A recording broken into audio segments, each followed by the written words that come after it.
Okay, Mr. Chairman, if I may, Commissioner Lukes isn't going to show up either, so we do have a quorum, so I don't know if you want to go ahead and start the meeting. Let's go ahead and start. Okay.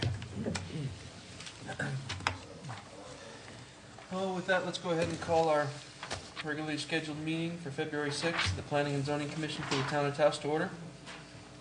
Rudy, would you go ahead and do a roll call for us? Okay, thank you, Mr. Chairman. Chairman Patterson? Here. Commissioner Perez? Here. Commissioner Suazo? Here. Commissioner Lee? Here. Okay, thank you.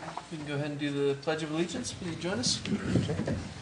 I pledge allegiance to the flag of the United States of America and to the republic for which it stands, one nation, under God, indivisible, with liberty and justice for all.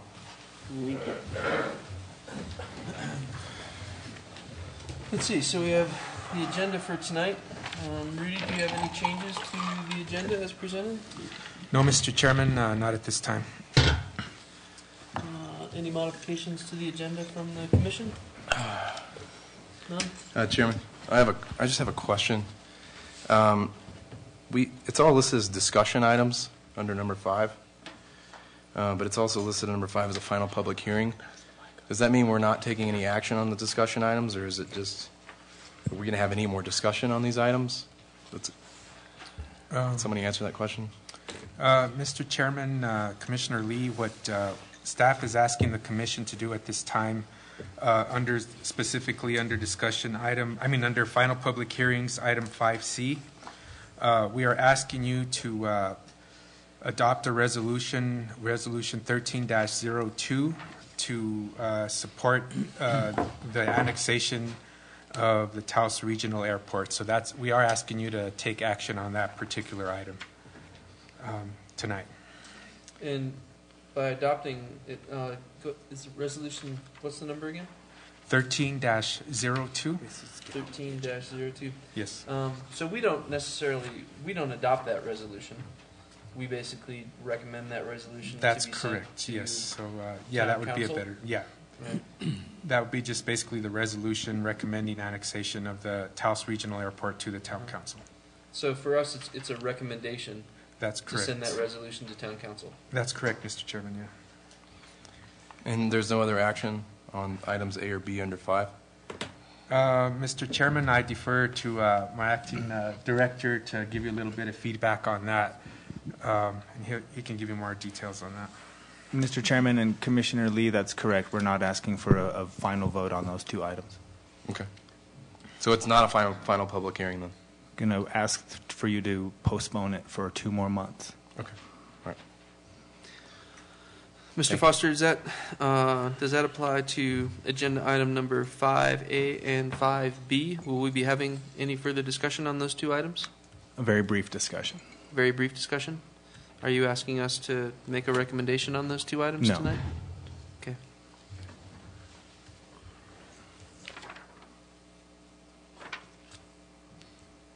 Okay. Thanks. Any other questions from the commission?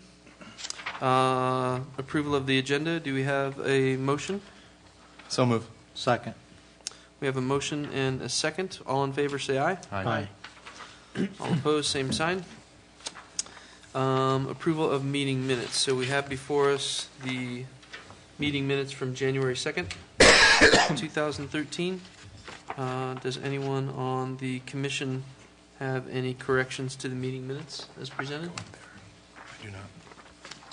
No corrections? None? I don't have any either. So with that, can we have approval for the meeting minutes? So moved. Second. All in favor say aye. Aye. All opposed, same sign. With that, we can move on to public hearings. Mr. Perea, can we have the rules for public hearing? Okay. Thank you, Mr. Chairman. Rules for public hearings. In order to conduct an orderly and impartial public hearing, the chairman will preside and make all rulings for testimony given at tonight's meeting. The Planning Commission members have received and reviewed extensive materials regarding each application before the Commission tonight, including the application and all related documentation, staff reports, and any letters in the file either supporting or opposing the application. The following rules will apply. Number 1, all persons wishing to speak must first sign the speaker list and will be called in this order. Number 2, speakers will be allowed 3 minutes to address the commission. Number 3, speakers representing other persons will be allowed 5 minutes. The speakers must show written documentation that they represent someone else. Number 4, the chairman will allow cross-examination or rebuttal if the chairman feels this is pertinent to the findings presented. Number 5, the chairman will not tolerate shouting or unruly conduct and may direct staff to have any person removed from the meeting for cause. Number 6, the chairman will then close the public hearing and allow the commission to deliberate the pending action to be taken based on findings presented by staff and by the public. The commission may approve, deny, approve with conditions, or postpone the decision to a subsequent meeting announced by the commission. Number 7, the chairman will then call for the question and voting will take place as to how to proceed on the application.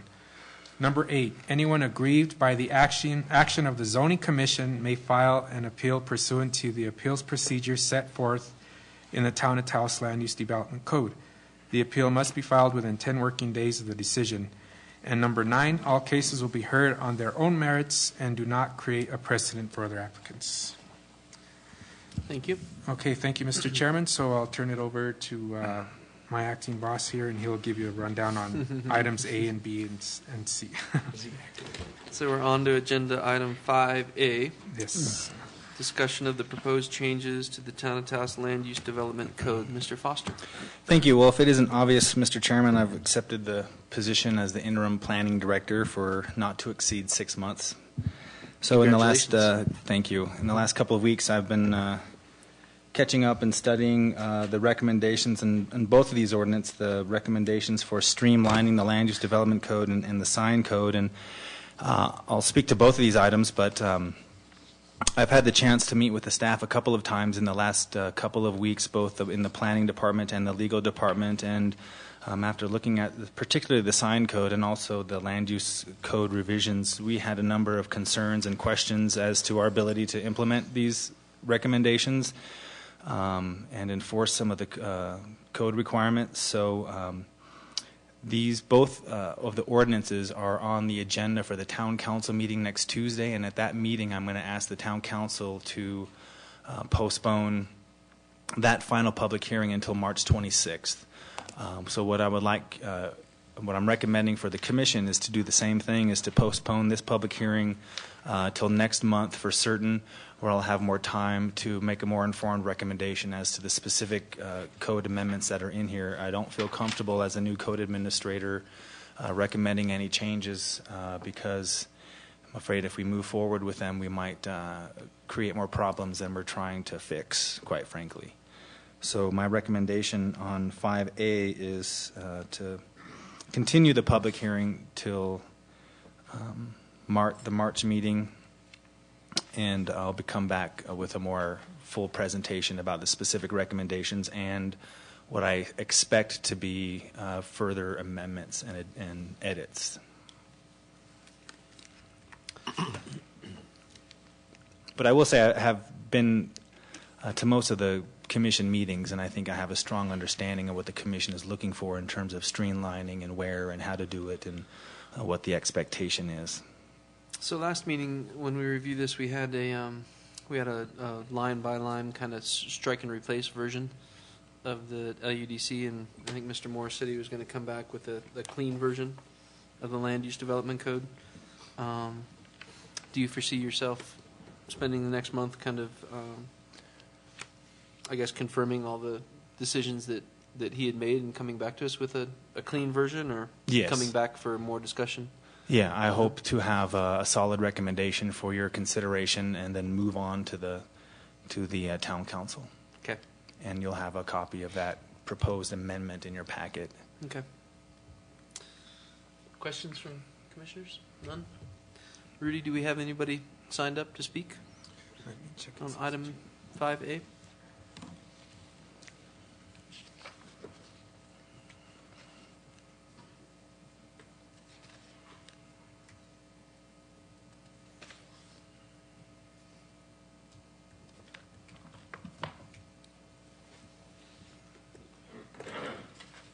Well, Mr. Chairman, nobody has signed up to speak on this item.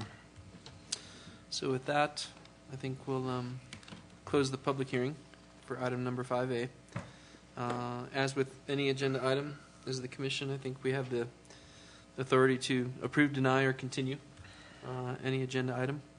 The staff is asking us to make a motion to continue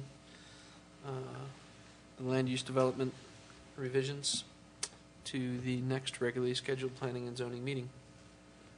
So moved. Second. Okay, and Mr. Chairman, that would be March 6th, would be the next regularly scheduled commission meeting. Thank you. Rudy, can we have a roll call vote? Okay, thank you, Mr. Chairman. Chairman Patterson, Yes. Commissioner Perez, Yes. Commissioner Suazo, Yes. Commissioner Lee. Yes. Thank you. Okay. With that, we can move on to agenda item 5B, sign code ordinance. Mr. Foster? Thank you. It's basically the same message and recommendation, Mr. Chairman, to continue the hearing to March 6th for the same reasons I explained earlier. Thank you. Any public comment on 5B? No, Mr. Chairman. Mr. Nobody? Chairman, Yes, Mr. that's not a public comment. I guess I'm not a private comment either. I'm somewhere in the middle. The sign code, I think, has been perceived as being a single issue relative to political signs, temporary signs. So there are going to be some, but there are numerous other issues. And I would expect, and this is more of a heads up than anything else, that, for example, if we adopt a new sign code, we're going to create a pile of non-conforming signs. We need some input from this commission as to what is a reasonable amount of time for folks to amortize those non-conforming signs, whether it's 90 days up to 10 years, whatever the community can tolerate in that arena.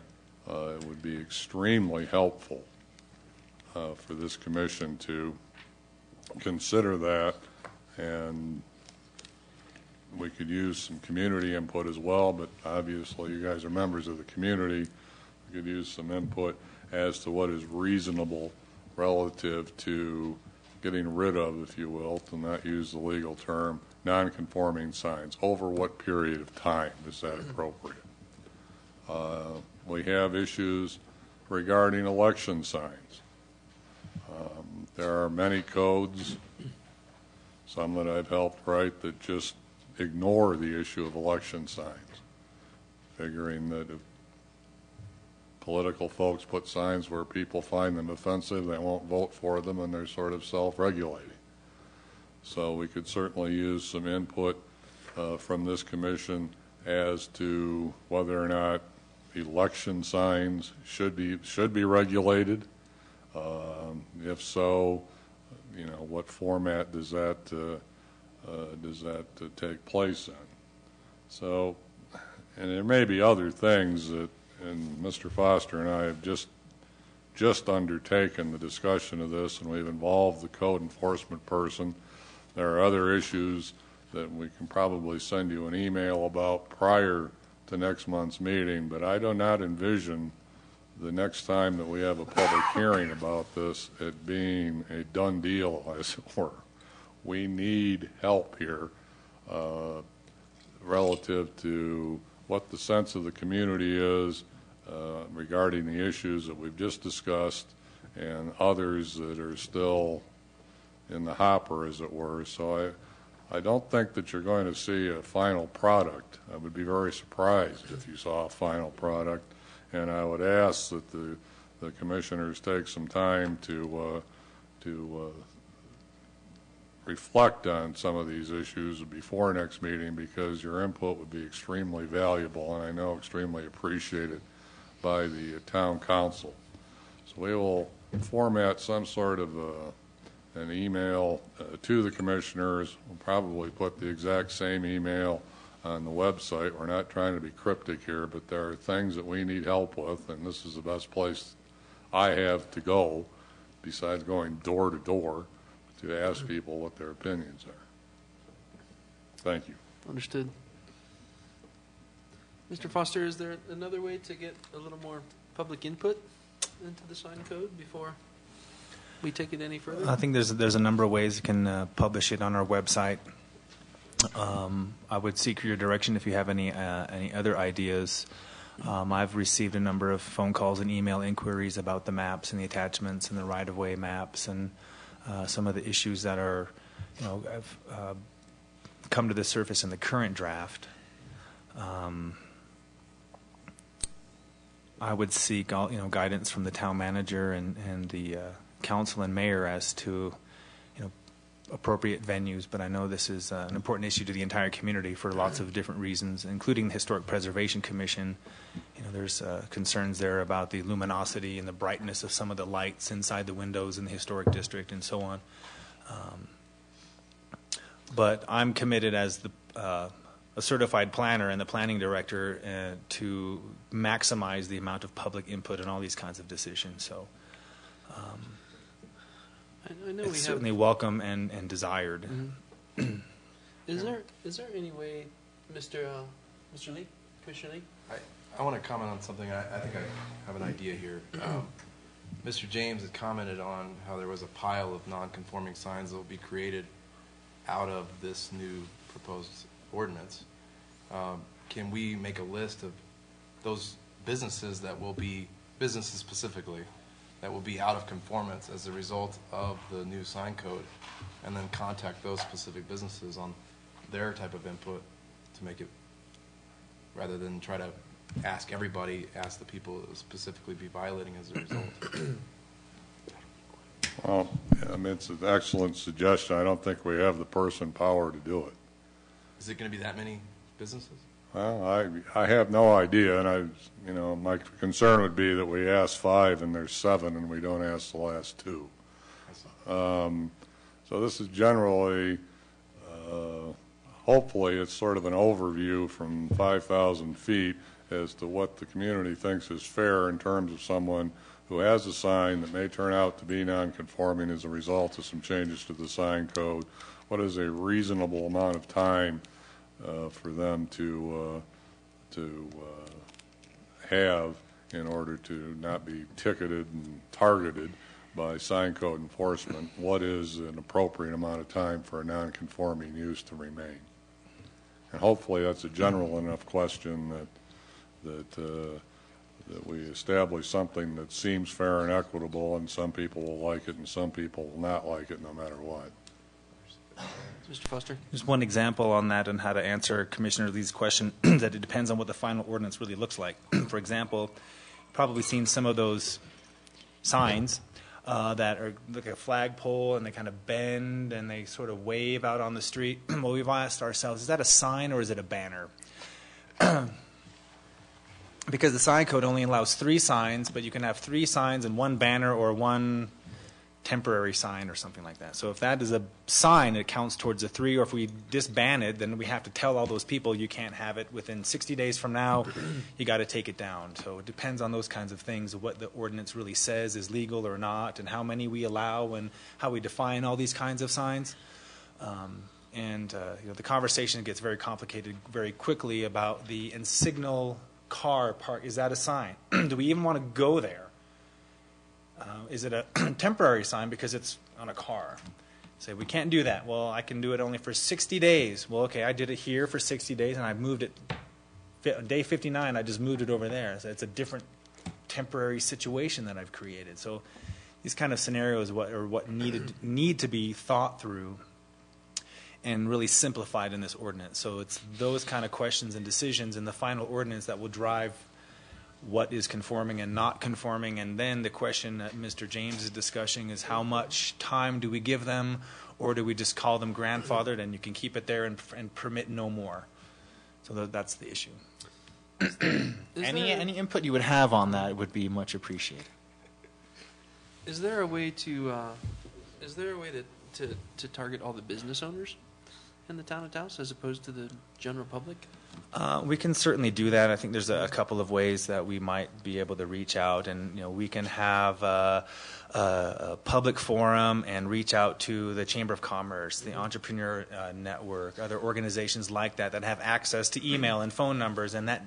What about everybody who has a business license in the town of Taos? That's another avenue for that sure. That seems like a pretty focused. Yeah, we have a database of their addresses, and right. we can do that. And I would suggest that. I mean, I think it's the people who own businesses are they going to be the ones who are attaching signs to them, or we don't regulate really signs on residences, so right. Yeah. But still, my commitment is to bring back to the commission next month a more comprehensive presentation and more informed discussion of the draft and what we're thinking. Right now, it's just none of us are really comfortable in asking you to send this forward to the town council next month. Will you redistribute that draft to us prior to next week's meeting? I sure will. Or next month's meeting? Yeah. Okay. This is for sure one of my top 25 priorities that I've come across in the last couple of weeks. Yeah. Understood. Any further comment? No. Agenda item 5B. With that, I think we can entertain a motion.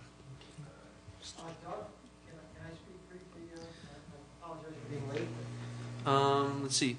I guess we actually never formally closed the public hearing portion, did we?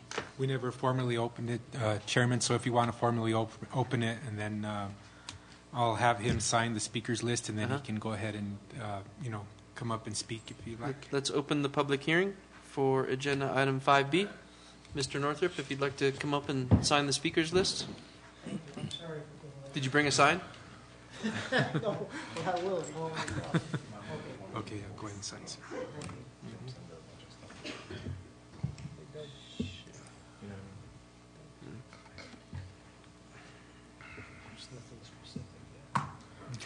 Mr. Northrup, did you? So if you want to go ahead. Go ahead and. Okay. Okay, well, can you state your name for us? my name's Jeff Northrup. And do you swear to tell the truth? Yes. Okay. And may I interrupt you for 1 second? Did you hear the discussion we've had so far about the sign code? No, I just walked in 2 minutes ago, but go ahead. Yeah, I think we should. Commissioner Lee, would you like to summarize what our discussion's been to this point? It's not really necessary, I don't think. Well, I'd like to okay. not repeat the same issues. Go ahead. Yeah, we just want to make sure that you understand regarding your discussion with us that we haven't made any decisions. There aren't any decisions being made tonight. There's probably not going to be any decisions made at the next meeting, and we are going to be in intense discussions about all the different features of the ordinance this time. So I don't know if that affects your comments. I just wanted to make you aware that I was aware that that this thing has been slowed down quite a lot because of for whatever reasons. But hopefully I can talk with Matt from time to time. One more thing before you keep going. Yeah. Mr. Foster and Mr. James have basically directed us to take another hard look at this. Okay. It'll be distributed back to us. We'll reread it and we'll review it at next month's regularly scheduled meeting on March 6th. And public hearings are limited to 5 minutes. Okay. No, all I want to do is talk for 30 seconds and say that I'm going to try to deal with Matt and give him my concerns as the month goes along, especially as it concerns freedom of speech and that kind of thing. And if you guys will be ready next month to talk about it, so will I. Okay. Thank you. Thank you, Jeff. Yep. Mr. Northrup. With that, I think we can close the public hearing unless anybody else in the audience would like to speak. I see no hands. We'll close the public hearing. And if there's no further discussion, we could entertain a motion. Yeah. Mr. Chairman, I move that the sign code ordinance be moved to the next regularly scheduled meeting on March 6th. Second. Motion and a second. Roll call vote, please. Okay. Chairman Patterson? Yes. Commissioner Lee? Yes. Commissioner Perez? Yes. Commissioner Suazo? Yes. Okay, thank you. With that, we'll move on to agenda item 5C. Discussion of the proposed annexation of the Taos Airport into town limits of the town of Taos.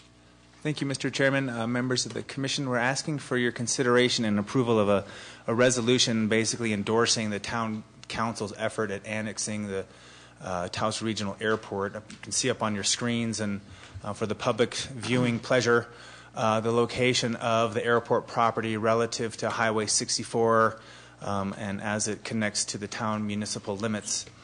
We don't have anything on our screens. Oh, you don't? No, but I guess we can turn around and look with you. Okay. I see a long yellow line. A long yellow line, that is the connection between the town's boundary and the airport property. The reason that is there is because annexation, in order for a property to be eligible to be annexed, it must be continuous to the existing municipal boundary. And the town's annexation of the right-of-way of the Highway 64 would make it, by this sort of balloon annexation is what I call it, or it's tethered like a balloon to the town's boundary.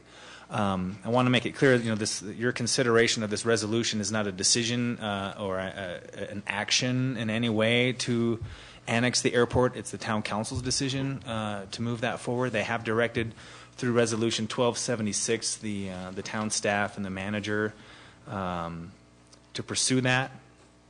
The Airport Advisory Board has also adopted a very similar resolution endorsing the annexation. I know there's been lots of conversations between the town leadership and the manager and the county and so forth. I think the relevant issue that will come to this commission is not so much to annex or not, it will be the zoning of the airport. So I've been talking with Mr. Perea about looking at our LUDC and how in getting prepared for a staff report in anticipation of the annexation, if it were to happen, that we want to be prepared as a body here and staff to advise you as to what zone it ought to be zoned to, and so that there isn't any gap between the annexation and designating the zone. I think honestly that concludes my presentation, Mr. Chairman. There's a lot of I'm pleased to see more people in the audience than I think we've ever had in quite a long time. I assume they're here to discuss this, but I was asked by the town manager to offer this resolution for your consideration. I think the town is looking for as much support and feedback and as many eyes on this issue as possible. And with that, I would open it up to any questions. I have a question, Chairman. Commissioner Lee. Are there any increased expenses for the town of Taos as a result of this annexation other than the airport itself? Like the road along that it's annexing? Correct. Last I heard is that the highway department, the Department of Transportation has offered their support or in favor of the annexation. That the town would not have to maintain the highway, but the town would be expected to provide police patrol. There are obviously roads and adequate infrastructure at the airport. I don't believe one of the other criteria for annexation, it must be adjacent to the municipal boundary, and the other is that the municipality can provide public services to the property, and those are already there. So in terms of added expenses for infrastructure, they're expected to be pretty minimal. One of the other perceived and anticipated benefits of annexing the property is working with the property owners adjacent in terms of their zoning and possible development around there to protect their property and their lives if there's an accident. The plane may land and crash, and they have what they call a crash zone, so we really want to be aware of public safety issues around that crash zone so that we're not jeopardizing anyone's property or life in the event of an accident. But to answer your question, it's my understanding that there will be very minimal financial impact, in fact, benefit to the town of annexing. Thank you. I just have a question. So if the airport gets annexed in, would adjacent neighbor be able to annex into the town limits? That's correct.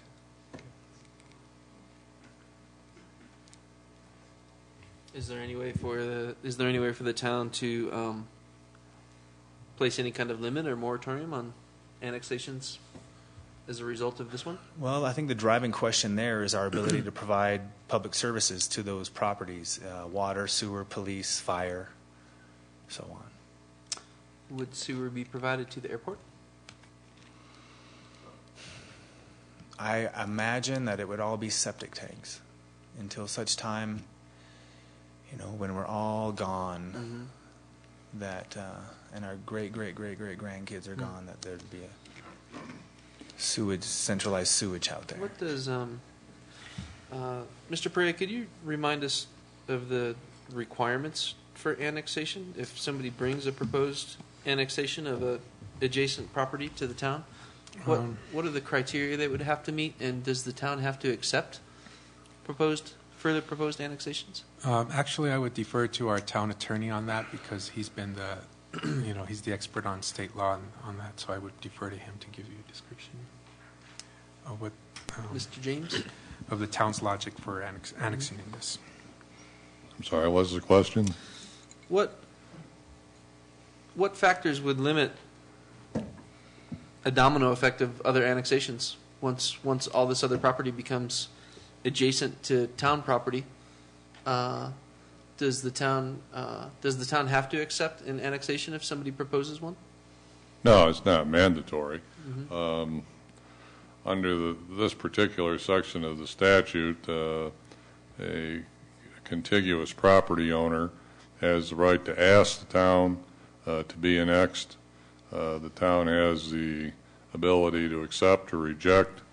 The criteria would be whether, first of all, the annexation is consistent with the town's comprehensive plan, and second of all, whether the town feels that it is economically feasible to provide services that would typically be provided by the town to any other portion of the town. So it's not a mandate that if someone asks that they have to be annexed. It is a decision that the town has to make based upon those factors. I would add to that, if this were to be annexed and an adjacent property owner came to the Planning and Zoning Department, we're obligated to write a staff report, give a recommendation, analyze that proposal under our criteria, which is essentially, is it adjacent? Can we provide public services? We have a lot more considerations when it comes to designating the zone. But I know that a land grab is not the intention here. It's to finance the funding of the crosswind runway is what's really driving this. Agreed. I guess it's just could be one of the unforeseen effects. Is there any way? In that case, what I would do is, if I may, as long as I'm the acting director, I would reach out to the property owners, reach out to the neighborhood associations and to the county and have a discussion as to what the land use ought to be. Infrastructure is another thing, but we can't tell someone we're not going to accept your application, but we can decide as a town not to pursue and be proactive in annexing. Still leaves the question about the protection of the property in the crash zone. But that's all I'd have to add in terms of our criteria and what we're obligated to do if in such a case.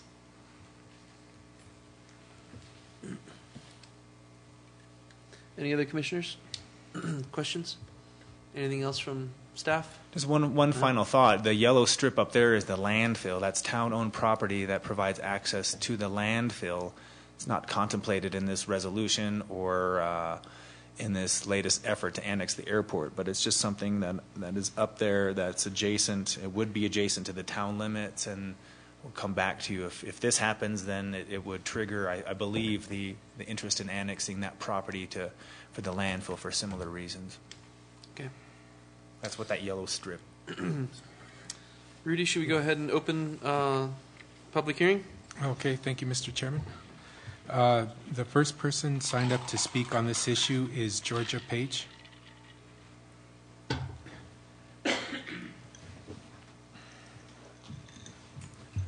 Good evening, Ms. Page. Good evening. My name is Georgia Page, and I swear to tell the truth. Thank you.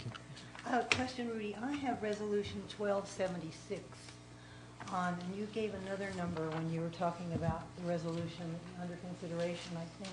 The one we have before us is labeled 13-02. Well, I have 1276 on mine. Oh, well, that's a council resolution. The one you're looking at, the one that the commission has is a Planning and Zoning Well, the Commission wording resolution. here says they're talking about approval of the Department of Transportation. Yes. They're the only ones who need to approve this annexation proposal? They're one of the ones that are involved in the annexation because the town is looking to, as you can see there on the map and in the attached paperwork there, you know. Okay, I was just curious. Oh, okay, It yeah. reads as if they're the only ones. Oh, no, no. Anyway, it might surprise you or not that there are many citizens who see this as a money grab and a land grab. You have answered the question, my first question, I have 3 of them, because it has to be adjacent to the town boundary. And you're saying that the landfill is not in the town. You're asking to annex that property, or is that in the town? That's not considered it. That's not in the town as it is right now. The reason I mentioned the landfill, that yellow strip over there, is because if the airport were to become annexed into the town through Yes. Highway 64, then the landfill property would be then adjacent to the town's boundary and eligible to be annexed. It's not Right. part A of good this example discussion, of a but domino effect. because it's What the you- town's property When you to jiggle the this, you landfill. get that. Next question is, did you notify all the property owners of within 300 feet of the highway soft shoulder? Because I'm assuming that becomes contiguous, the dreaded word. That hasn't taken place yet. Would you? Isn't it demanded by state or the statute or the code? I'm not certain, frankly, about the town's code on the annexation. The I believe designation of property the owners zoning nearby. would be. Do the property owners nearby, isn't it required they be notified within 300 feet or some given feet of the annexation? There's no such requirement in the state statute. But it's the town, somewhere I've read it, that there's a notification. It may be relevant in the zoning of it, it's not relevant to the annexation. Okay. So this means that all of the highway, the soft shoulder, is contiguous to the owner's land. So therefore, you could start annexing at the town boundary and just keep on going, right? Along the strip of the Understanding? highway, because they would then be adjacent to the town boundary. Yes, the soft shoulder of the highway. Whoa, okay. I'm here to make this known to the public. I hope the Taos News is here. I think the people need to know more of this. This has been a very quietly done. And Butchie, a bolt of lightning right now would be appreciated. Next speaker? Okay, Mr. Chairman, the next speaker on the list is Mr. Arsenio Cordova.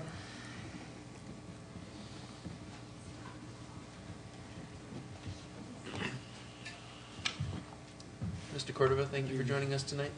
Okay. Go ahead and state your name, Arsenio Cordova. and do you swear to tell the truth? Yes, I do. Thank you. Mr. Chairman and members of the commission, first of all, I think the headline in the papers tells it all. We need cash, and that simple fact of life is that it is, we look at it as a Prado as a land grab. This is not going to end with a highway when we do this. This is going, it's going to be contiguous property to anybody who wants to get annexed. I agree with Georgia that property owners should be informed. I looked through the legals this week, and there was nothing about this final planning and zoning commission meeting being held this evening. Mr. Perea informed me that they published it in December, but people throw out the Taos News and they're not aware unless we find out through other sources what's happening. I've been a professor of culture and traditions, and I think that identity is very, very important to at least the people of El Prado. We're from El Prado. This happens, I'm going to have to cross the street from cross Taos to get over to my neighbor to visit who is 90 years old. The impact is going to be huge if we allow this. I have one question. It seems like DOT has been contacted, but also on the same thing on the shoulders. I have a business property right there, and in El Prado. And I just wondered, what the measurements are, and maybe the attorney can answer that, that from across, including the shoulders that would be annexed. Mr. Attorney? Sir, I have no idea what the width of the right-of-way in a specific spot on 64 is. I just don't know. It's obvious that this is something that is being rushed because of the airport, because of money. And, I think that as stakeholders, we should have been invited through the El Prado Water and Sanitation. We have our own entity. We have our own entity there. And there's been much talk about incorporating El Prado in order to avoid this type of thing. We went through a reign of terror from the town during the extraterritorial regulation that we had. We absolutely were totally harassed when it came to sign ordinances, when it came to what we could do in our properties and things like that. And luckily, we were able to get involved in the town campaigns and reverse that extraterritorial provision. I think that by going to the DOT, we are trying to circumvent the issue, by if we're going to go straight to the DOT. Why don't they come straight to the people of El Prado, straight to the people of Highway 64? There are other options. I don't know if it, and as a planning commission, I think that those options should be explored. There are other roads. You can go through Ranchitos and go up Toda Vista Road straight to the airport, without having to impact all the people in our neighborhood.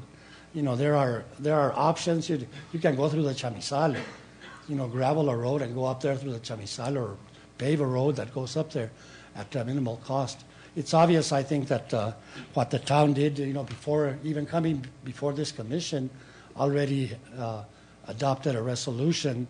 And, did I hear Matt right in saying that they're just looking for support from you as something that, we have the support of the Planning Commission here, but their recommendation would not work.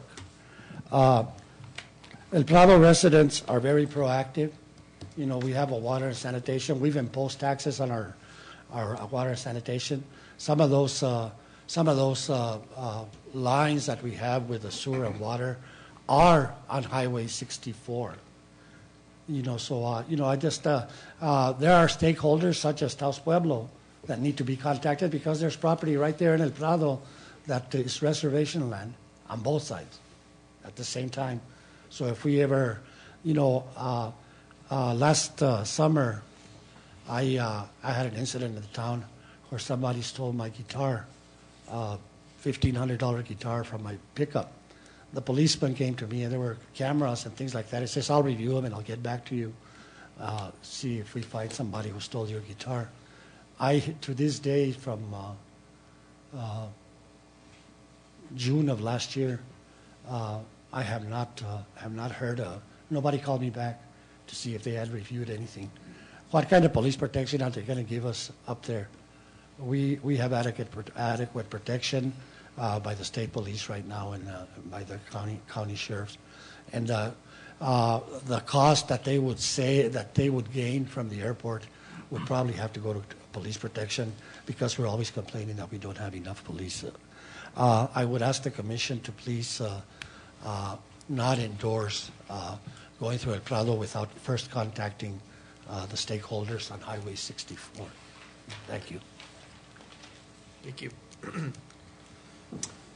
Next speaker. Okay, Mr. Chairman, Mr. William Cordova signed up, but he didn't indicate to me if he wanted to speak or not speak, so I don't know. No, I'm fine. Oh, okay. Thank you. You're welcome. And Mr. Chairman, the next person who does want to speak and did sign the list is Mr. Telesfor Gonzalez.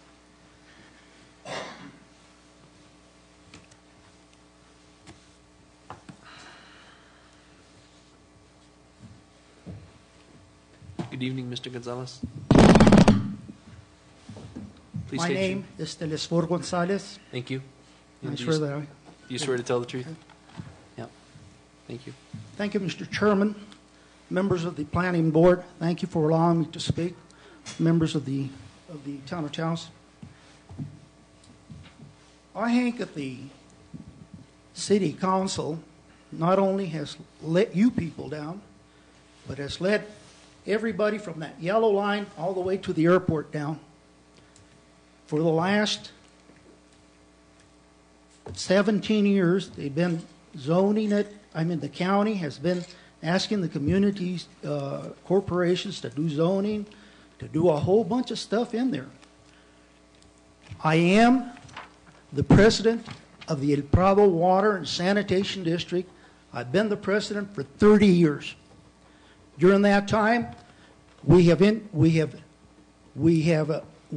a legal and viable water and sanitation district that is sanctioned by the state, by statute, and I find it quite appealing that the town failed to at least contact us. The water and sanitation in the last 30 years, the community members have been taxed through a mill levy. Through that mill levy, we have over $20 million in water and sewer and infrastructure in that community.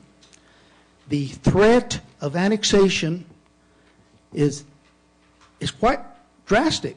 I find it quite threatening. I find it threatening that the city council failed to contact us, failed to contact the community, failed to contact those members in El Prado. I went to the Taos Pueblo. The Taos Pueblo Council has no idea. They've never been contacted either. We have a joint powers agreement with the town of Taos. They provide services to us. They also recognize that we are a viable entity. They recognize that that annexation has to be from within, not from outside to them. The fact that they're circumventing by stating that they're going to take it through the state highway, they need to recognize that the water and sanitation crisscrosses that road with its water and sewer. We have gone to the state highway countless of times for easements. We own those easements. I don't know how the county, the town of Taos believes that it's going to be so simple. We're willing to work with the town of Taos, but if the town of Taos City Council doesn't want to work with El Prado, I guarantee you're going to have a fight in your hands. You guys, I think that the City Council has failed you guys. They should have, quite honestly, I think that they're doing this in a hurry. They have failed to notify people, notify those communities in colonias, the Middle District. I've talked to one or two of our commissioners, and the commissioners are quite upset about it.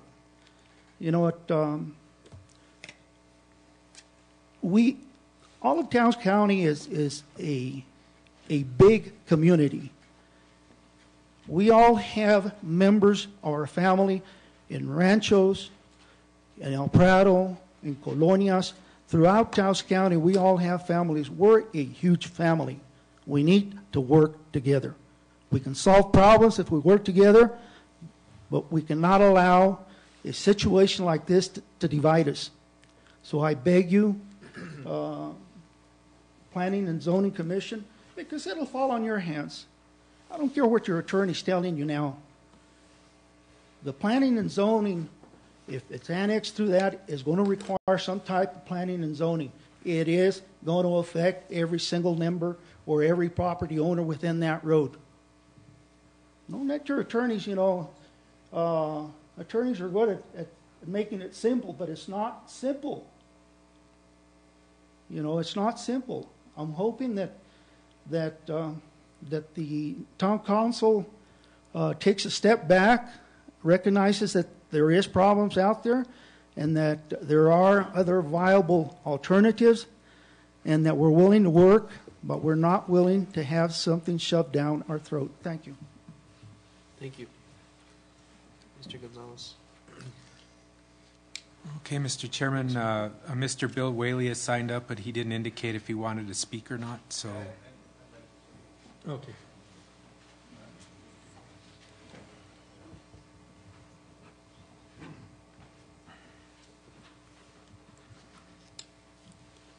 Mr. Whaley, thank you for joining us. Please, Thank you, Mr. Mayor.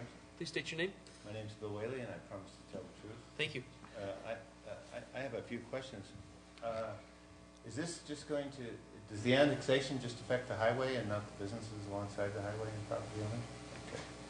All right, well, That's correct. I think you've answered some of your questions. To me, it sounds like you're adopting a pig in a poke because, Mr. James, your attorney, can't tell you how wide the highway right-of-way is. I can tell you how wide it is on my property, which is adjacent to Highway 64, because I have a survey.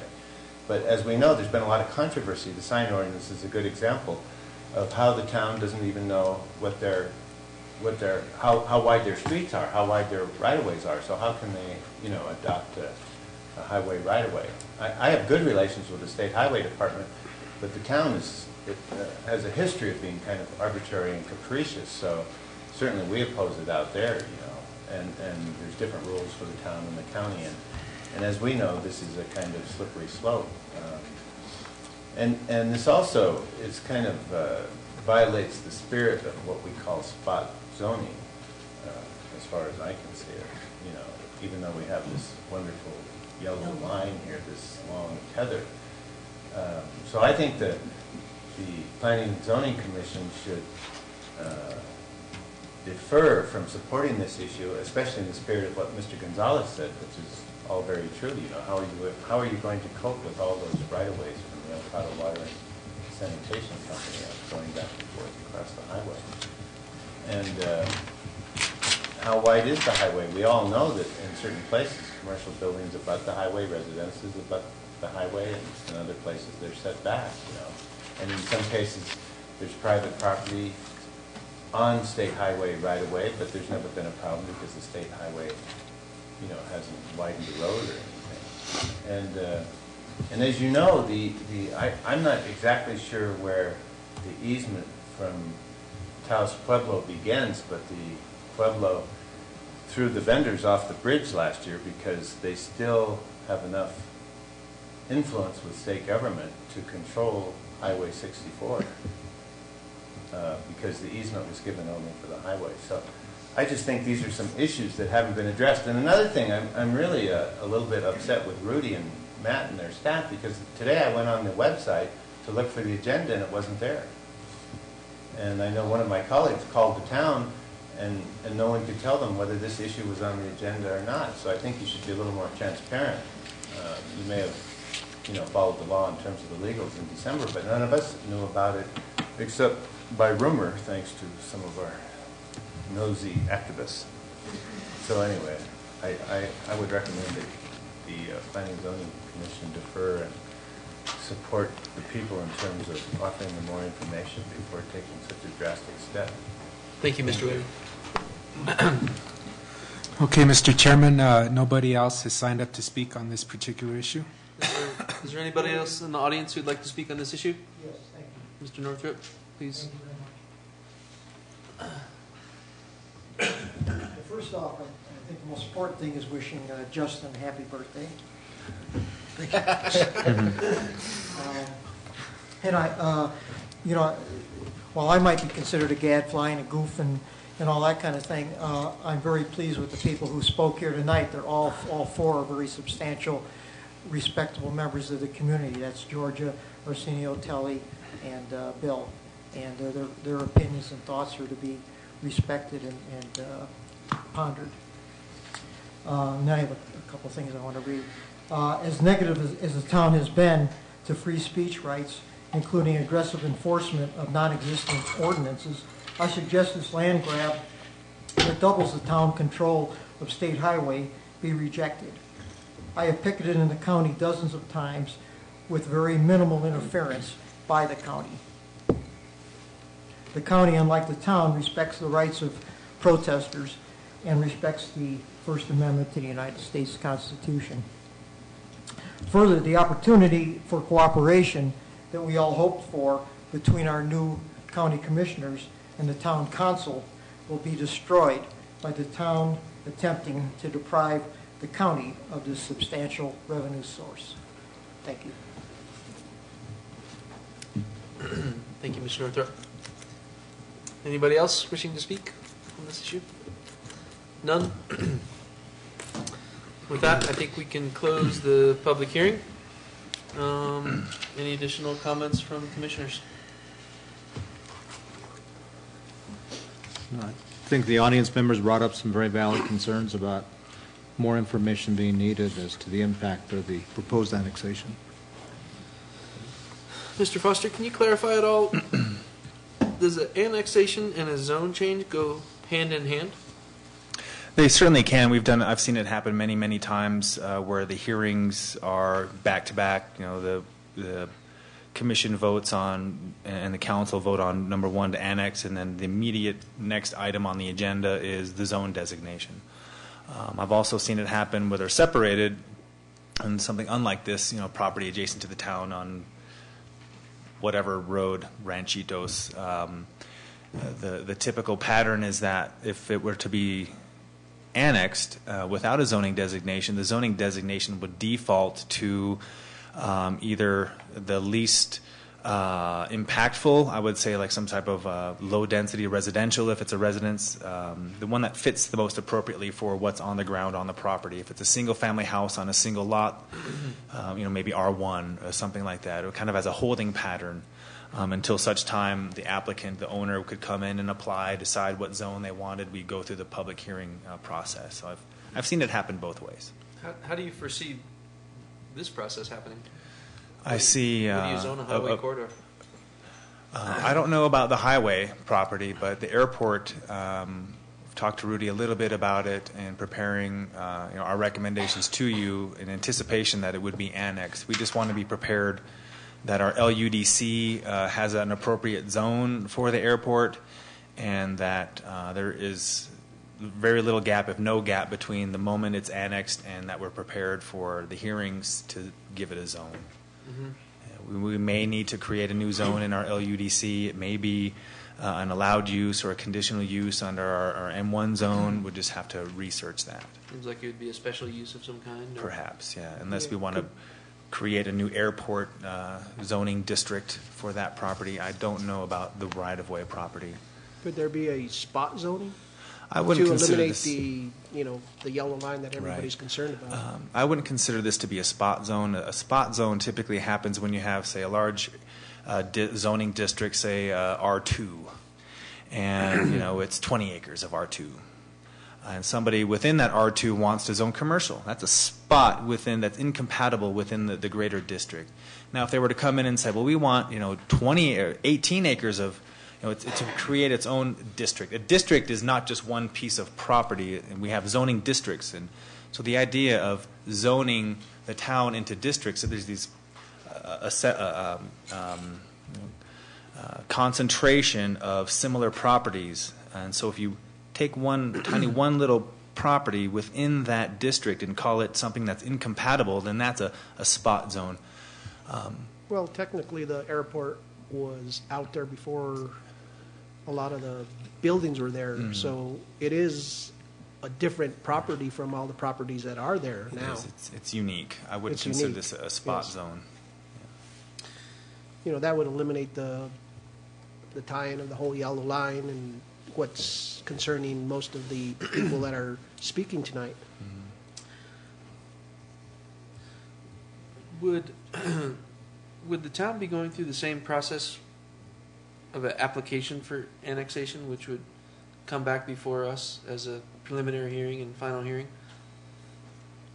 I'm going to ask Mr. James to answer that question. The same process as all other annexations we deal with? Well, it's not going to follow the same process as all the other annexations because it's a different animal. Under the statute, there are specific guidelines. Basically, the ordinance is published. It takes effect 30 days after the ordinance is passed. I would suggest that the town is not attempting to assert any ownership interest over the right-of-way along Highway 64. This process is not designed, nor can it disrupt any existing easements, any existing rights-of-way, any existing rights whatsoever on the highway right-of-way. That is an absolute non-issue.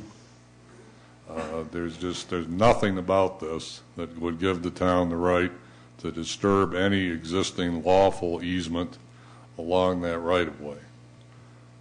Relative to the town rushing to do this, it might be interesting for the commission to know that the town has just completed participating in the second longest environmental impact statement process in the history of the country relative to airports. The only other one being longer would have been Logan Airport in Boston.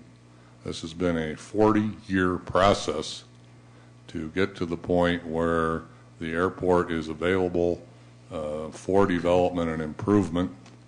We have in place now almost $1 million worth of study grants. The Crosswind Runway project, which is needed to upgrade the airport, is projected to be somewhere in the neighborhood upwards of $20 million. The development of the airport requires matching funds from the grantee, from the FAA. That would either be, in this case, it is the town. The town has no extra funding available to do even the 5% match that would be required to upgrade this regional airport. And the genesis of this is simply to try and recapture the gross receipts tax that would be generated at the airport so that the town has the ability to pay its share of the matching funds. That said, that is why this is happening now. It just happens after decades that the environmental impact statement has gone to record. There's been a finding of no significant impact. This process is not available generally. It is only available under the specific circumstances. In this case, the town owns the property. Anyone that else that wanted to be annexed under this particular section of the statute would have to request to be annexed. The only other possible way to do this would be through a boundary commission hearing, and there's been absolutely no discussion, no direction, no impetus to institute a boundary commission hearing relative to annexing another square foot of property along Highway 64. So I think the history of this is extraordinarily important. I think that the regional airport has for a long time, been considered a needed upgrade. I can tell you without breaching confidentiality that the town is attempting to attract the Bureau of Land Management to have its regional center relative to fire protection, locate the Taos, which is the expansion of the airport would be an integral part of. That is an extreme public health, safety, and welfare issue. So I understand that sometimes when change happens that people are reluctant to embrace that, but I don't think if you reasonably look at the history of this that there is a single nefarious aspect to it. It is a logical progression of a plan that has been in place in this community for decades, and just as a matter of happenstance has come to fruition at this time in an effort to try to expand the economic base of the community. The expansion of the airport has long been considered to be critical to that, and that's what's happening here and nothing else that I'm aware of. What's the town's obligation for matching funds for the runway? 5%. And what does that come up to in dollars, roughly? I'm not a real good mathematician. What's 5% of 24 million? It's 1.2 million. 1.2 million. And 1.25. just to help us understand a little bit, in order for the town to proceed with that project, do they have to put that money up front, or do they have to commit that money and then spend it as the project progresses, or how does that happen? Well, when you accept the grant, the town this is not just there's an FAA grant that's 90%. There's a state Transportation Department Aviation Division grant that's 5%. The town's share is 5%. When you accept the grants from the feds and from the state, the town commits to paying its share of its share, which would in this case be 5%. And it was my understanding that the town doesn't necessarily have that, and a way for the town to recoup those funds is the generation of the gross receipts tax on the construction. That basically helps the town pay their matching portion. Is that correct? That's correct. You can take it to the bank, if you'll excuse the pun, that the town does not have the 5% in the bank. We're still in the process of cutting staff and cutting expenses like nowhere else I've ever seen. So the most logical place, maybe the only place that the matching funds would be available would be by capturing the gross receipts tax that would be generated by this construction project at the airport. Thank you. That's the genesis of the "we need cash" statement. Understood. Mr. Lee, Commissioner Lee? I don't know anything about what I'm talking about right now, but I'm going to make a suggestion and see what you think about it. Is there a way to create some kind of county ordinance for a specific tax allocation during the time of the construction, where the money, then instead of going to the county, would go to the town? Does that make sense? Well, I understand the question. There is no way that can't be changed by a subsequent vote of a different county commission. Could the town go to the county and say, we would like you to adopt an ordinance, a county ordinance, that all monies that were pursuant to this construction project that were collected in GRT would then be redistributed to the town? Yes, but then the ordinance could also be rescinded. Okay.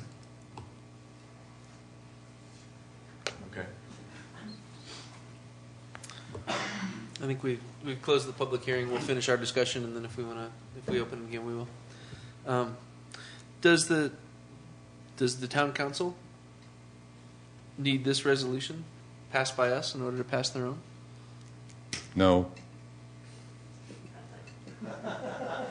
Could you expand on that answer? No. No, sir. Thank you.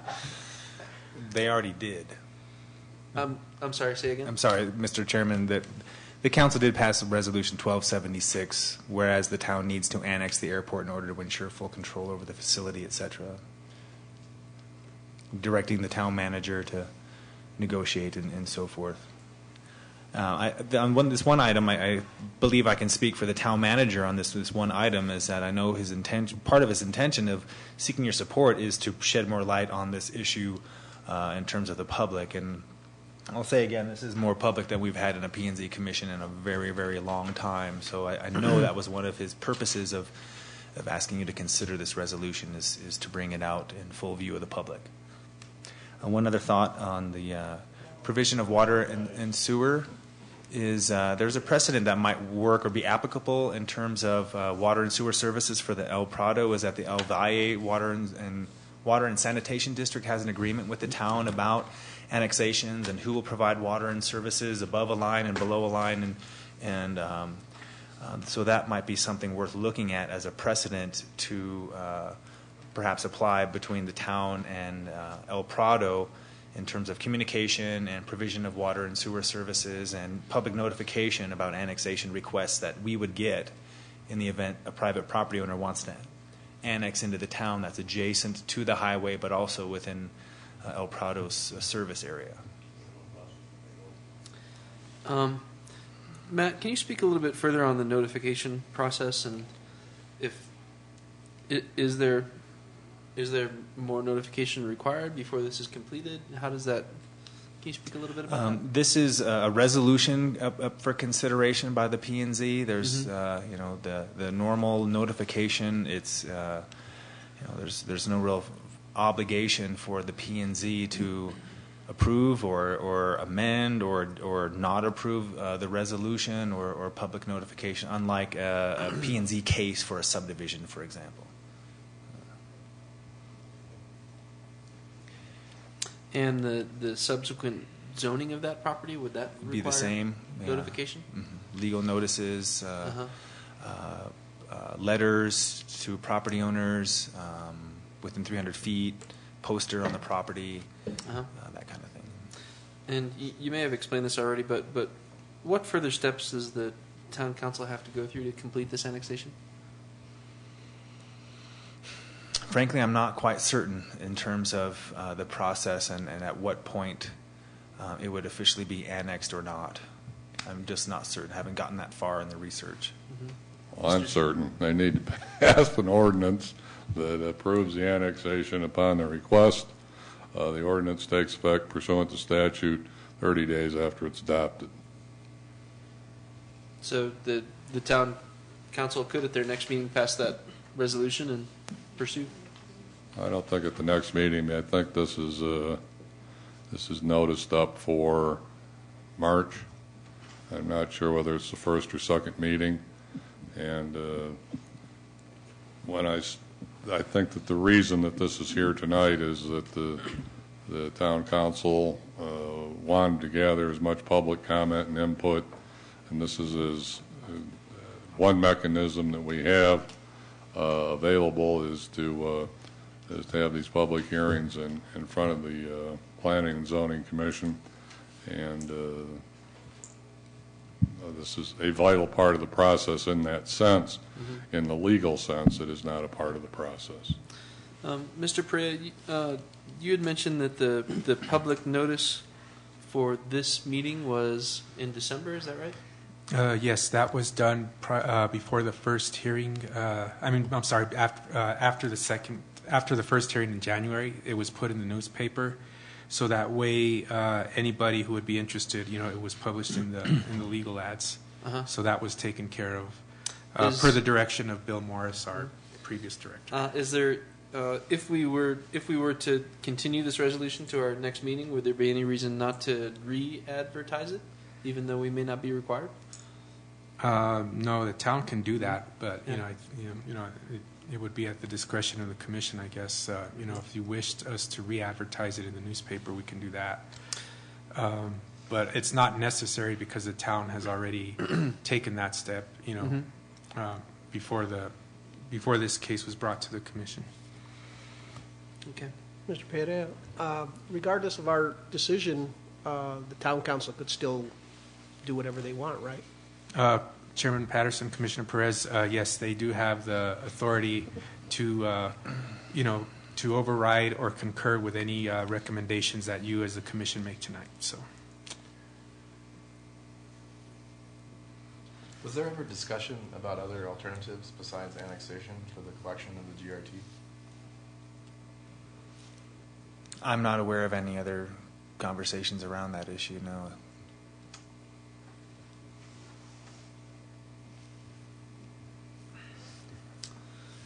Let's see.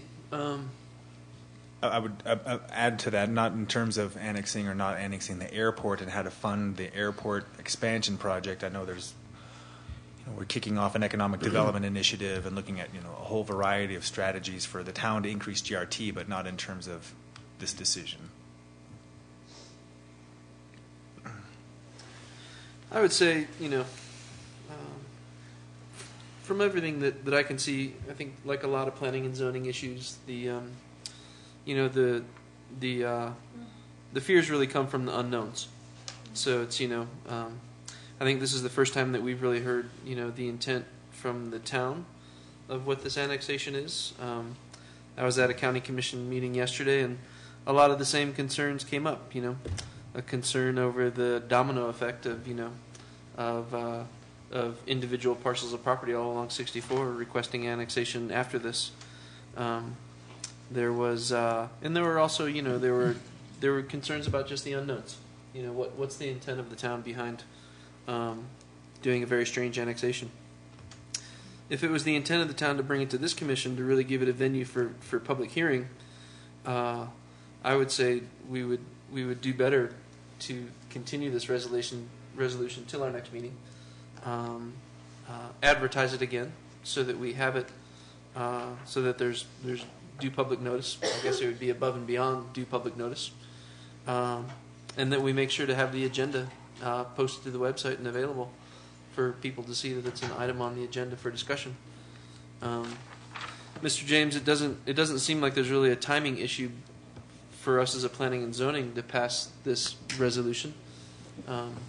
What's your opinion of that? No, there's not a timing issue whatsoever, and that's sort of ironic. I think we've had this discussion in earlier meetings about this commission's habit of adjourning public hearings again and again, and this is an example of why the town attorney's office has recommended during that earlier discussion that this not be done because of this exact problem that we're facing tonight, where we have lawfully advertised the meeting, published an agenda, the action item or the item was postponed, and then it subjects this commission to folks being suspicious of its transparency, and that's why the recommendation was that adjournments be once only and to a date certain. Having said that, there's certainly no objection whatsoever from the town to re-advertising, moving this to your March 6th meeting, if that's the right date, and doing this in as open and in transparent way as it is conceivably possible to do. Mr. Chairman, I think the people who came here tonight really had some valid concerns that really haven't been addressed by the town. And I think they need their opportunity to be heard, and I think they need to have their questions answered. I'm not sure that pushing a kind of a rubber stamp resolution to the town is going to do that.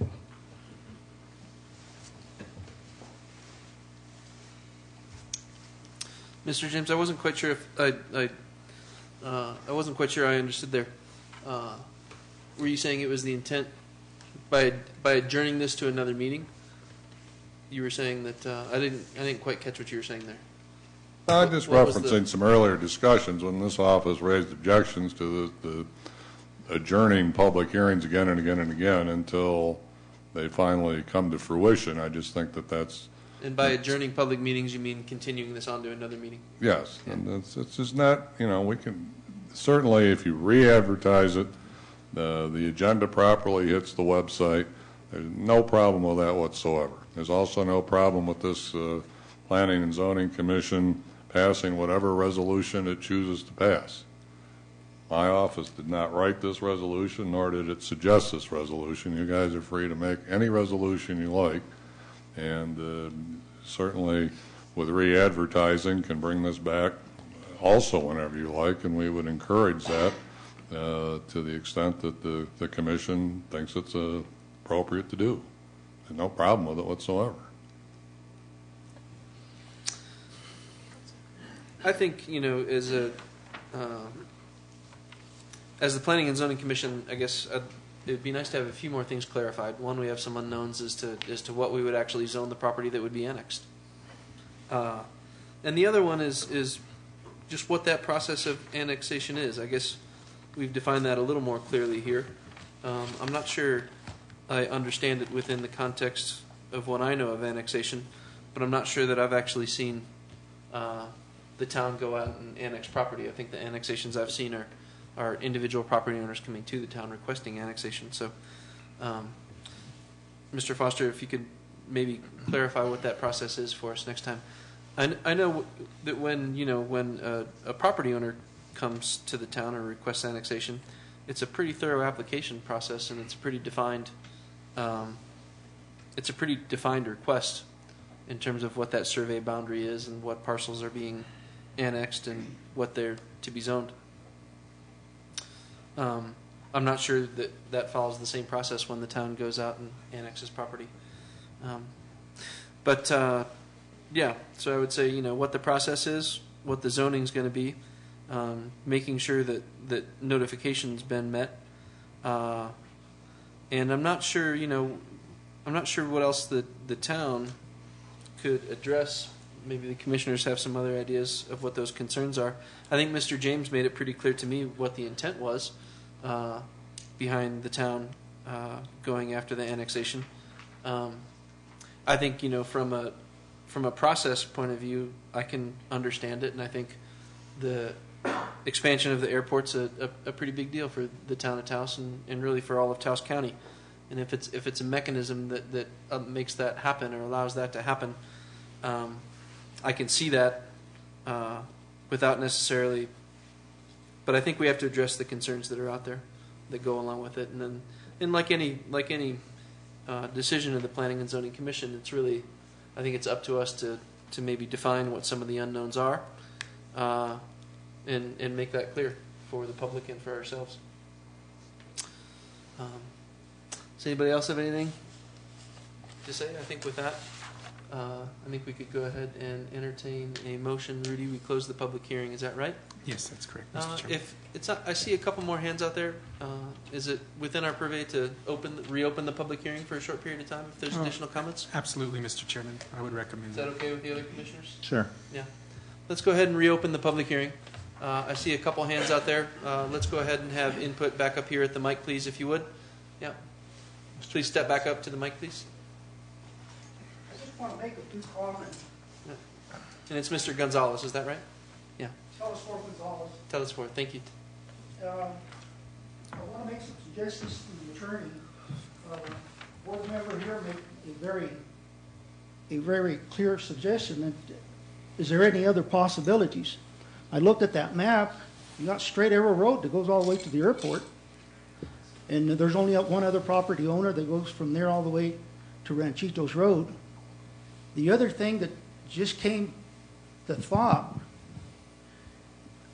I think the attorney alluded that the town is going for $20 million on the expansion, and that the 5%, I think, was 1.5 million. Why can't you approach the county? If you put the pencil to the amount of revenues that the county might lose by that strip annexing, why can't the town do a joint powers agreement with the county and ask the county to see whether they can come up with matching funds? Simple. That's all I have to say. Thank you. Ms. Page? There is a rumor, I'd like to maybe someone could tell me, I understand that the county offered the town the GRT if they would drop the annexation. Is this just a rumor? They offered the cash to the town if they would drop the annexation. Are you asking me? I'm asking you because I assume that you would know if this is a rumor. I have no idea.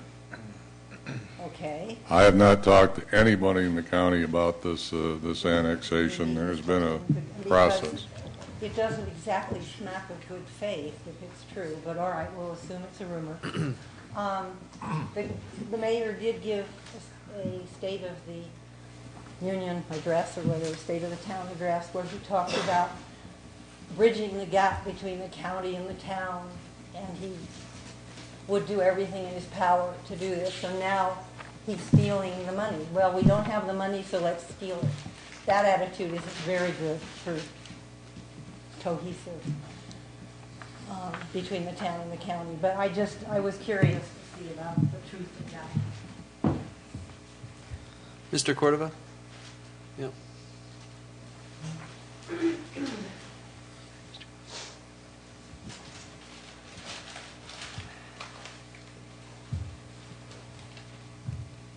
From what I understand, there will be a joint meeting of the town and the county on Tuesday.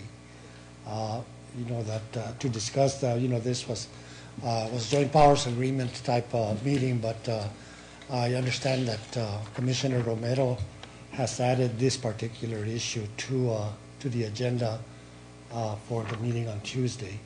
So we're looking at that, but there's it's been addressed by the county commissioners, Baroni and some of these other ones, that they would be willing to work with the town, on the annexation. So, Baroni is quoted in the Taos News as saying that, the alternative would be, to work out an agreement on the gross receipts and on the construction.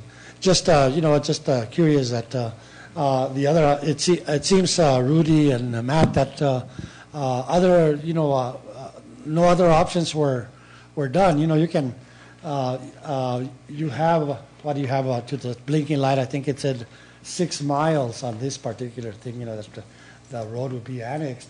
But, if you do a straight line, like a straight arrow or toda vista, it goes right to the airport, and it doesn't infringe upon anybody's, it's all sagebrush out there, on those particular roads. One of them's paved. I don't think the other one is. But there are other alternatives. But it just seems that, this resolution was done in a hurry. And the attorney himself said that he had nothing to do with the resolution.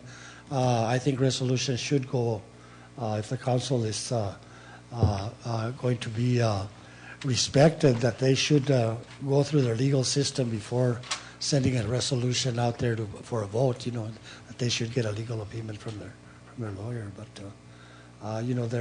the commissioners have, I think, and I've talked to Mr. Romero and Mr. Baroni, they're willing to work with the town, to see what they can do. And it's not, I think the airport is necessary, but, we've had joint powers agreement with other entities. When I was on the school board, we did that with the town.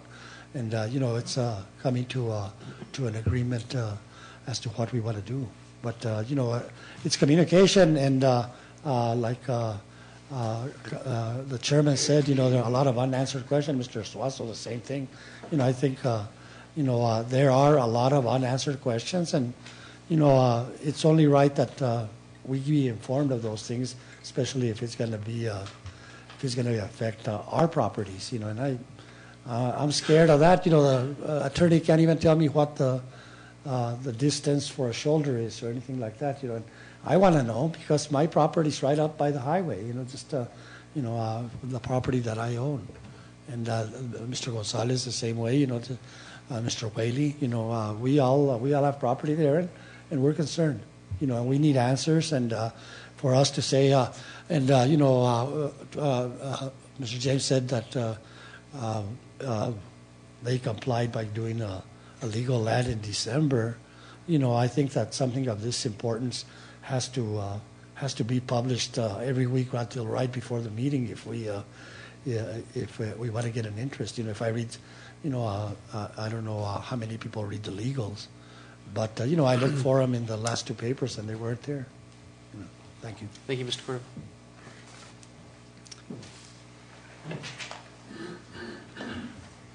Looks like we have one more speaker. Would anybody else like to speak before we close the public hearing? We'll take 2 more. Okay, just a couple of quick comments. One thing, as some of you may know, in 1965-66, the town condemned this property by eminent domain to create the airport. In the process, they left many of the county landowners landlocked, and that's led to a lot of problem with planning and zoning hearings at the county. So I don't know if the town plans to unlock some of that land with this project. Do you know, Mr. James? In other words, some people can't get to their property, they can't develop it, and they were promised an easement years ago.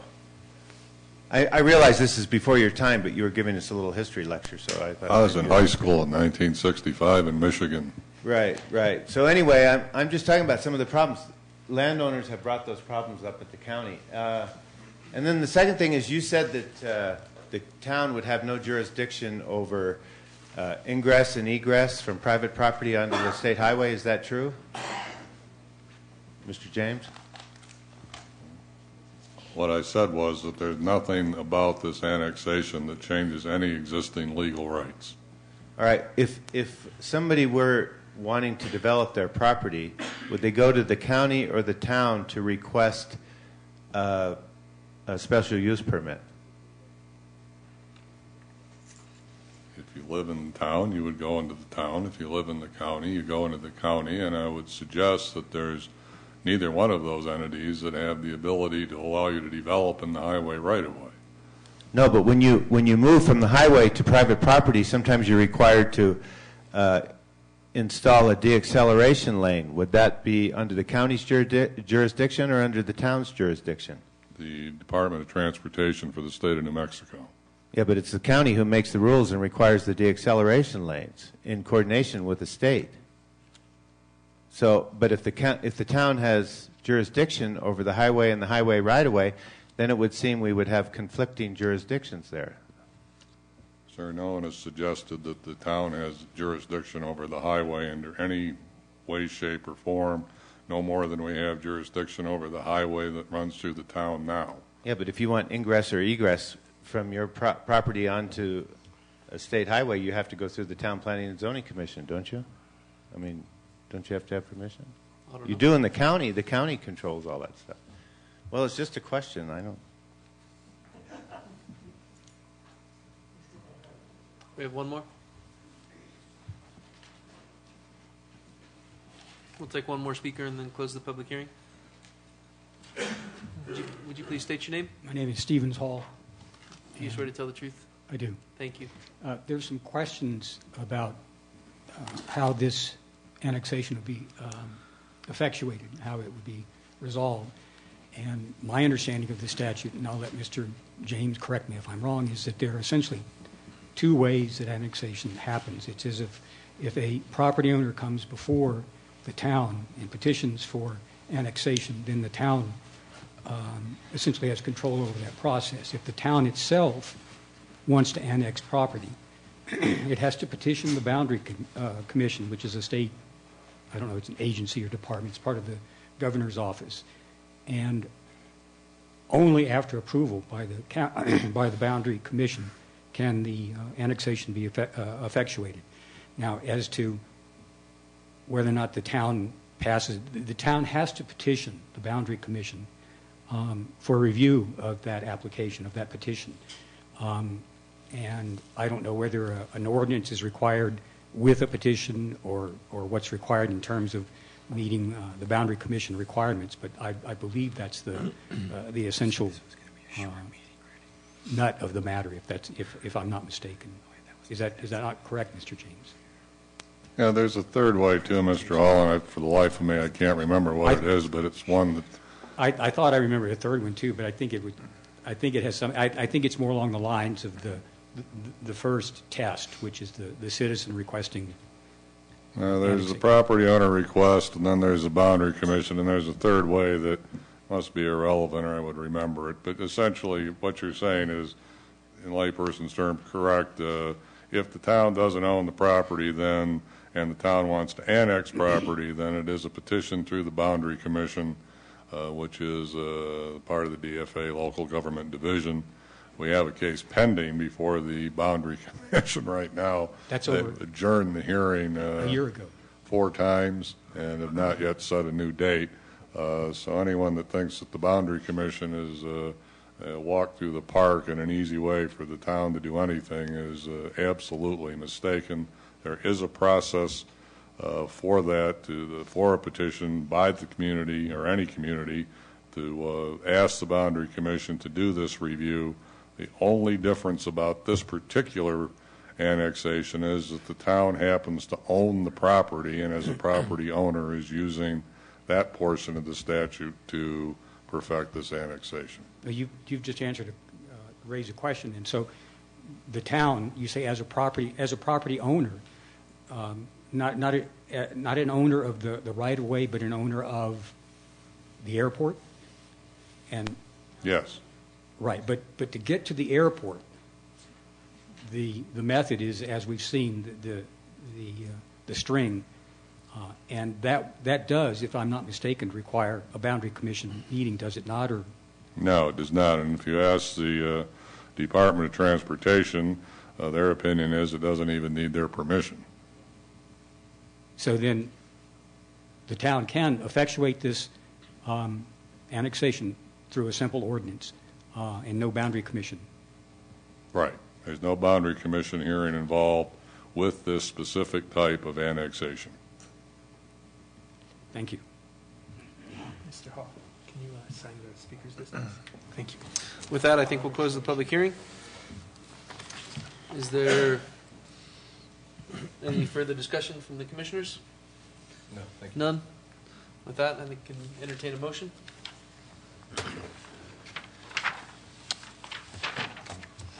Mr. Chairman, I propose that we defer voting support of this resolution until a lot of the issues have been brought up tonight and been addressed. That would be a motion to continue this agenda item to our March 6th meeting. Yes. Second. I have a motion and a second. Rudy, can we have roll call? Okay, thank you, Mr. Chairman. Chairman Patterson, Yes. Commissioner Lee, Yes. Commissioner Perez, Yes. Commissioner Suazo. Yes. Chairman, before we adjourn, does that come with the direction to staff to re-advertise this? Let's see, I think we asked for a number of things, actually. I think we asked for, Matt, did you take notes? We asked for a little more information on, Trying to, as best as I could, address the concerns from the public and the unanswered questions through adding some whereases to the resolution and perhaps some caveats based on the notes I've taken from the public concern. I think the direction of the commission was to re-advertise. I'm of the opinion, unless I'm corrected, that the adoption of a resolution doesn't require any kind of public notice. Unlike an ordinance consideration, but if you would like us to advertise in the legal section of the newspaper, again, that's kind of over and above what we would normally do, but we'd be happy to do that. Might get more groundwork on a public service notice on the radio or something like that, but Be happy. I agree. So I'm not sure we need a further public notice. A PSA announcement on the radio would go a long ways. And then I think we asked for a little more clarification on the notification process. yes, And on what the actual annexation process. what the actual process of annexation is. And I'm not sure, it maybe just a suggestion, if we end up with a bigger discussion on this next time, it might be prudent to have town manager here to speak on behalf of the town. I will invite him. Maybe an invitation, yeah. So yes, I'd say, well, actually, I shouldn't speak for your motion. No, because- I mean, we wanted to address those points we brought up. Okay. Another thing is, I wonder, we haven't heard from the county. Do we need to have input from the county as well? We have no idea what their position is. Or is that relevant? I have a little bit of an idea because I attended a county commission meeting all day yesterday. But that's, for the benefit of everybody else. I think certainly for the benefit of the public, it seems like it would be good to hear their position on it as well. There is a I forget who said, but there is a Joint powers. there is a joint powers meeting On Tuesday? on Tuesday of next week. I'm not sure of the place and time of that meeting, but that seems like the most proper place to get some input. In addition, I'm sure we'll see a little more information in the Taos News over the next couple weeks. Okay. I think with all that said, that gives plenty of opportunity for public input. So I don't think, let's see, we took a roll call vote, correct, Rudy? That's correct, Mr. Chairman. Okay. So with that, I think we made it through our public hearings, and we have matters from staff. Item number 6A, election of officers. Okay, Mr. Chairman, it's that time of the year. You have to elect a chairman and a vice chairman, and so I turn it over to the commission to make those recommendations. So let's go ahead, chairman and vice chairman. I guess let's start with chairman. Do we have any nominations for chairman? Mr. Chairman, I'd like to nominate Doug Patterson for chairman. I'll second it. I guess I'll accept that nomination because everybody here said they wouldn't do it. So I guess we can have a roll call vote on that, Rudy? Okay, thank you, Mr. Chairman. Commissioner Patterson. Yes. Do I vote on that? Yes, I do. I don't think I do, actually. Why don't you go? Okay, anyway, Commissioner Lee. Yes. Commissioner Perez. Yes. Commissioner Suazo. Yes. Okay, congratulations, Chairman Patterson. You have been reelected. Can we have a nomination for vice chairman? I'd like to nominate Justin Lee. A second? Motion and a second. Rudy, roll call vote. Okay. Actually, do you accept your nomination? He accepts. Okay. Okay. Roll call vote. Okay. Chairman Patterson. Yes. Commissioner Perez. Yes. Commissioner Suazo. Yes. Okay. So you have it. Congratulations, Mr. Lee. You're now vice chairman. Is there any further matters from the commissioners? If none, we can move for adjournment. Motion to adjourn. So moved. All in favor, say aye. Aye. And we're done. Thank you, everyone. Thank you, commissioners. Thank you, Mr. Chairman.